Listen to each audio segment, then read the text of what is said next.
God is in his holy temple. Earthly thoughts, be silent now.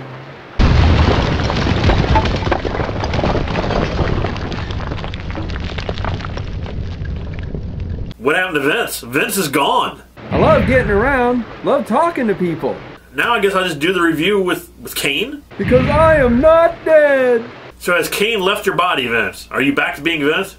Let me in! So yeah, now we're going to review Poltergeist II, The Other Side. And I can't wait to get into this one either, because I actually really enjoyed this film. I actually really liked this one as much as the first one. I don't think it was better, but I liked it as much as the first one. Poltergeist II, The Other Side. So this came out in 1986, and I remember when it finally got released, I don't remember going to the show to go see it. I don't think I did. I probably watched it on VHS or something, but I have no memory of when I watched this, unlike the first one. And when I watched it, I wasn't that crazy about it. And so I haven't really watched it that many times. So all these years later, you know, when Scream Factory finally said they were going to be releasing Poltergeist 2, for how it was called, Poltergeist 2, I was like, oh, okay, you know, I'll give it another shot.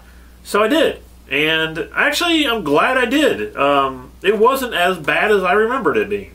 Well, for me, my Poltergeist 2 memory goes back to this. When this movie was coming out, one of the things my mom had done with me to get me to read more was actually read the movie tie-ins. And if I read the film, or if I read the book for the movie, she would take me to see the movie. Well, this was one of the last ones I read, was Poltergeist 2, which I still have here, the original book. And I carried this thing with me everywhere, reading it. At that time, we had just moved to Florida. So we didn't actually have a whole lot of money at that time to actually go to the theater, so I didn't get a chance to see it at the theaters. So I ended up definitely watching it on VHS when it came out. But I carried this book around with me, reading it, and I remember having a teacher get upset with me because I was reading this book. And it was really funny, because she was like, well, I don't like horror films, and I don't like things like that, and, you know, all those bloody things like that. I said, well, this isn't all that bloody. It's a ghost story. Well, I don't like things like, I don't believe in things like that. And she would tell me this all the time. And like I said with the review for Poltergeist got me into reading things about paranormal and into my love for paranormal activities and paranormal and ghost stories and things. That's what Poltergeist did for me. Well, it's a good thing you read the book, Vince, because I have some questions about that in a few minutes, because they actually sort of talk about that in one of the commentaries. But, yeah, I mean, the movie, the thing is, when I went back to watch this again, I must have watched it more than once, because at the point where he is drinking the tequila and has a worm, and as soon as that worm opened its eye up, and I'm like, oh man, I used to watch this all the time. Because that was the one scene that hit me. That was like, that was it. I mean, I was like, wow. So I must have watched it quite a lot, and maybe I just blocked memory, because that one I remembered quite a lot. Absolutely love that scene. That's one of the best scenes in the film, is that whole tequila vomit worm thing. I don't know. Like I said, when I saw this film, I absolutely loved it. I thought it was fantastic. The end of it's not the greatest, but I actually didn't have all that big of a problem with the end of it either. I know a lot of fans did, but I didn't. I thought it was all right. The problems I got problems with this movie, Vince. I got some problems. Ah, crap. Here comes Dave's problems. But the problems I have with this film are, one, the fact that the family in the first, I was going to call it Ghostbusters, the first Ghostbusters, the family in the first Poltergeist was fun. You liked them, but you liked them a lot, and they made the movie. It was so fun because they were so great. And in this film, they're not as fun. Here, the father has become an alcoholic, which I found interesting because the remake of Poltergeist, they went that direction where he was an alcoholic in the remake. And I just didn't like his character that much in the second movie.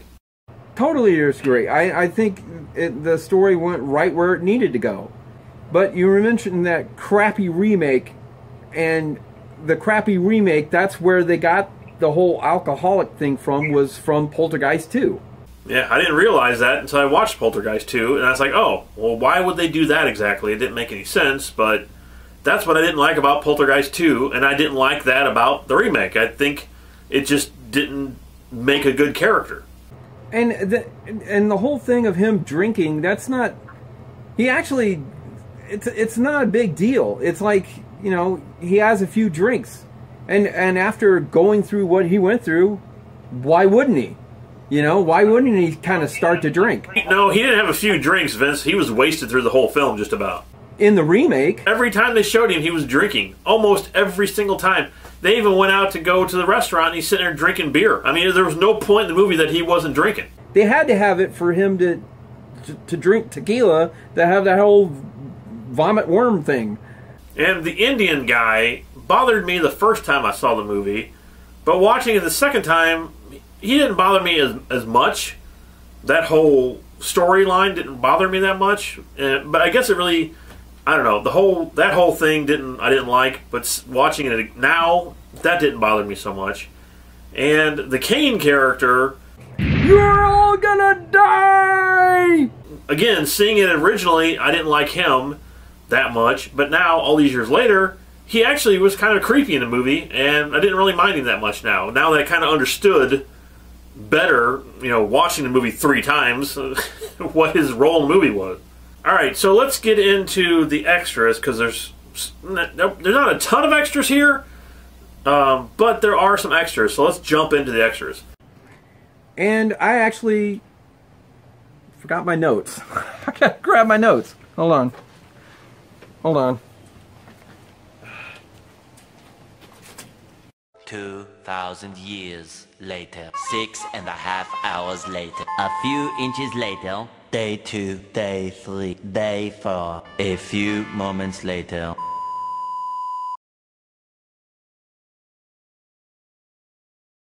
One eternity later, 3 days later, 12 seconds later, 3:28 a.m.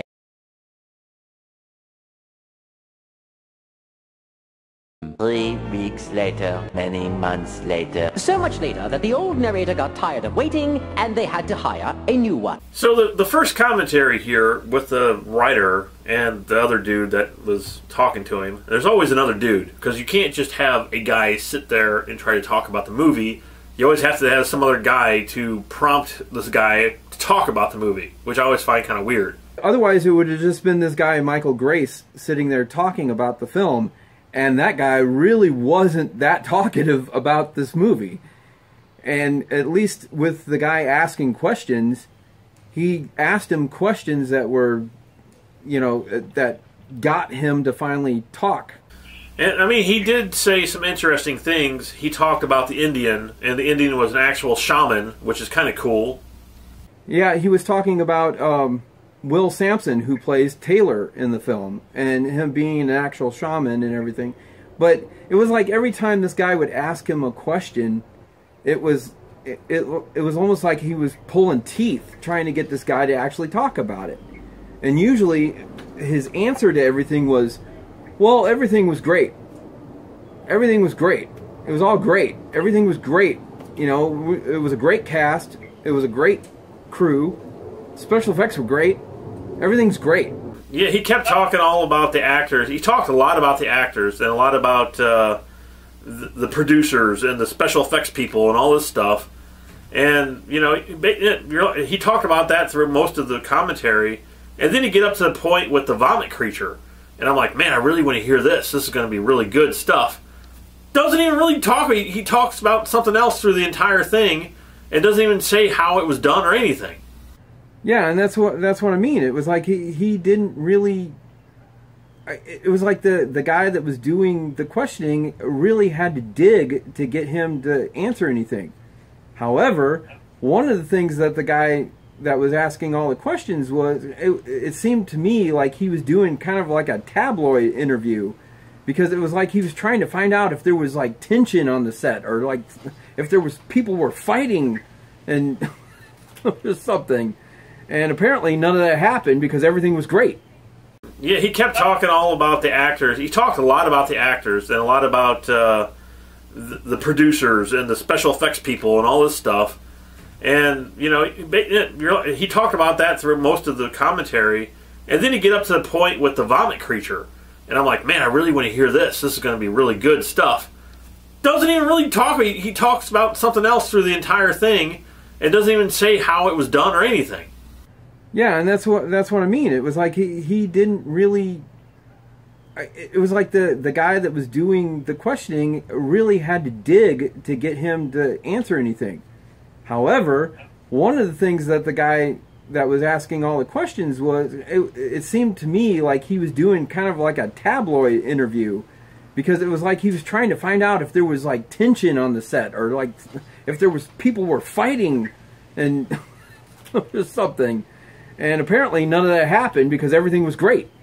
And one thing that I found interesting is because when you watch the movie, they make no reference to the daughter that she was in real life. She was murdered. I think she was killed by a boyfriend. She was axe murdered. She got chopped up with an axe, and no mention of her at all in the movie, which is really bizarre. I mean, but then the guy's like, "Oh well, you know, she went off to college." That scene in the movie where he says that was never in the movie. There was no point where they said she went off to college. That's because they actually had filmed that scene, but then it was later taken out. So they never even mentioned it. That don't make any sense. I mean, they could have just said that and then be like, oh, okay, that's fine, that makes sense. But this not to mention her at all, like she didn't exist, was really weird. I don't know, that was just really bizarre. The thing I found bizarre about this was, and this actually goes back to our review of Poltergeist when we were talking about who was directing the film. If you listen to this guy, he's talking about Spielberg being there most of the time. And he worked on the first Poltergeist. He actually wrote the draft of the script for the first Poltergeist movie. And I guess Spielberg came in and actually rewrote a lot of what he wrote.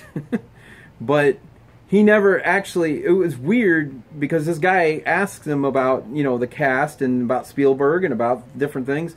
And he keeps saying, other than it's great, is that he never talked to any of these people until he got to do this movie.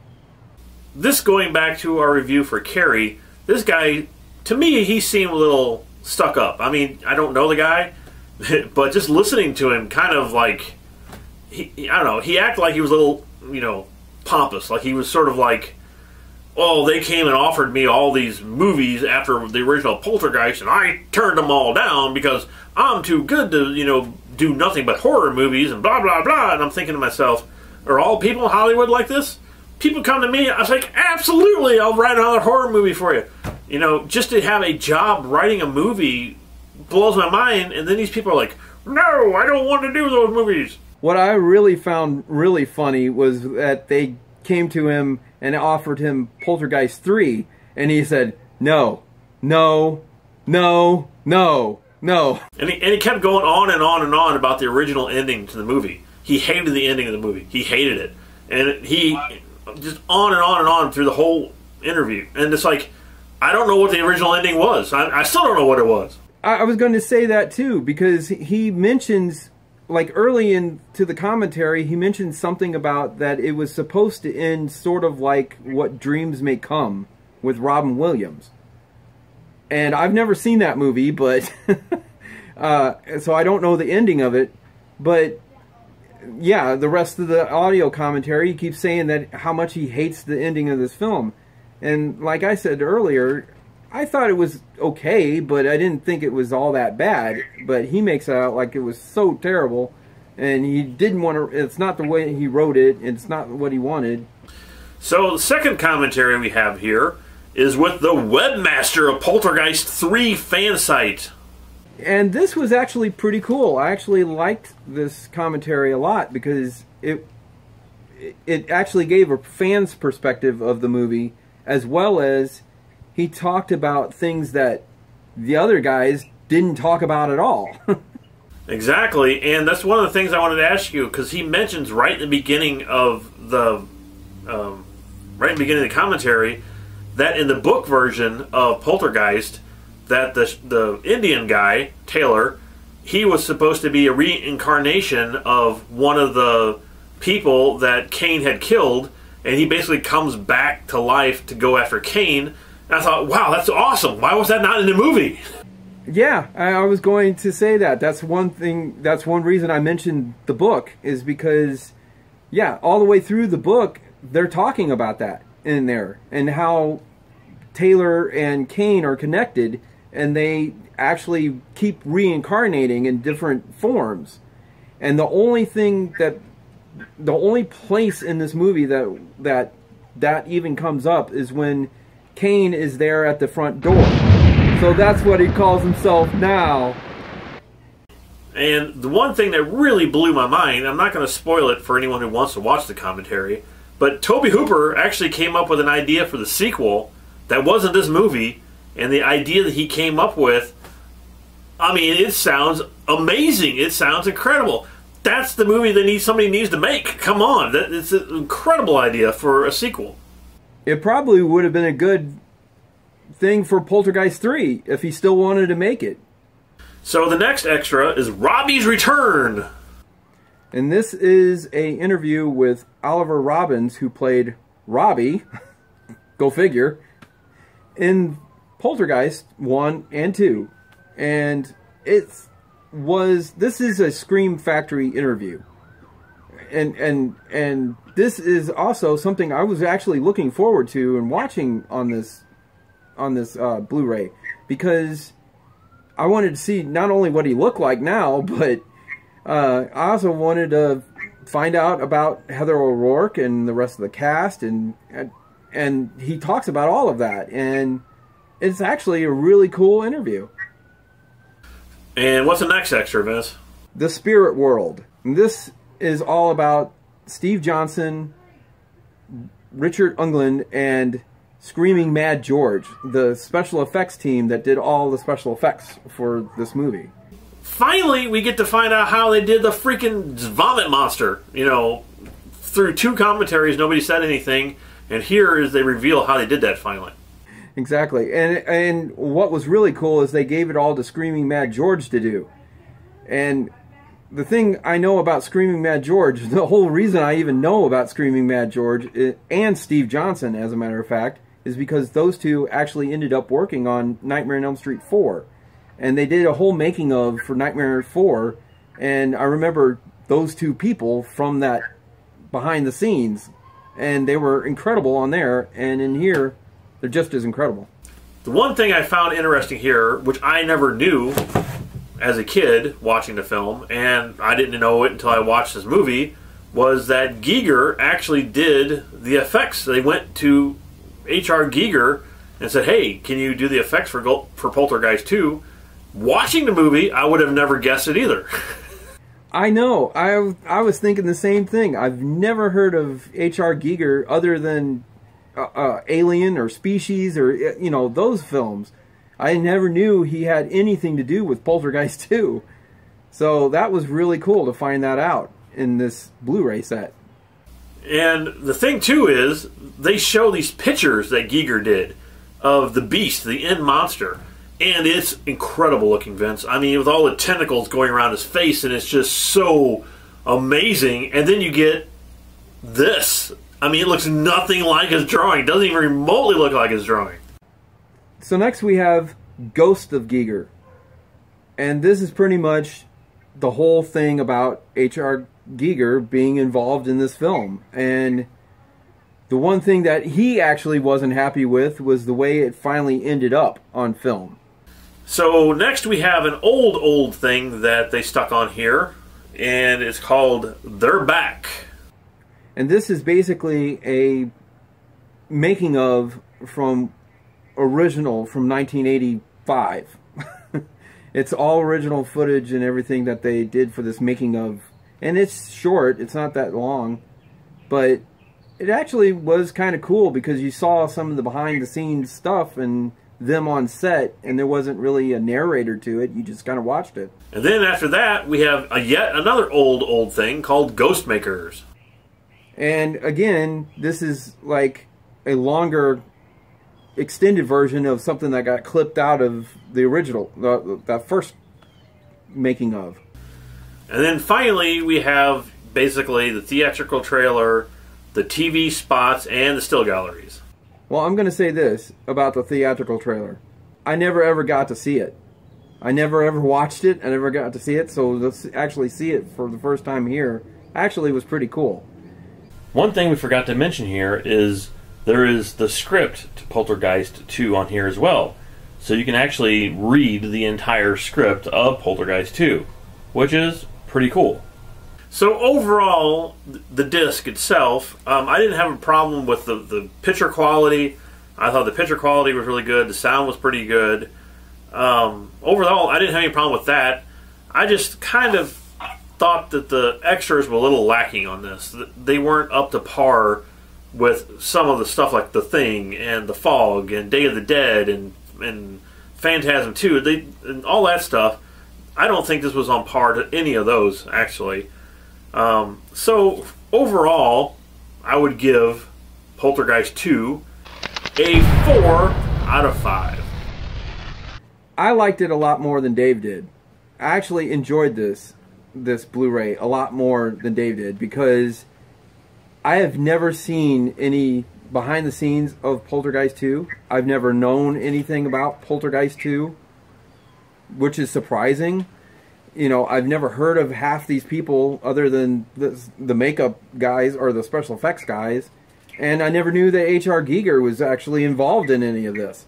So I got quite a bit out of it. And the 3 interviews that they do with Robbie and with special effects crew and then the whole Ghost of Giger thing, I think Scream Factory did a fantastic job on those. And, okay, I would have liked to seen deleted scenes. That's pretty much my only downfall for the film, for this Blu-ray. But other than that, I would give it a 5 out of 5. I really liked it. I really enjoyed the film. And for the movie itself, I would also give it a 5 out of 5. So, we have one more Poltergeist to go. Sorry to see you're still not convinced.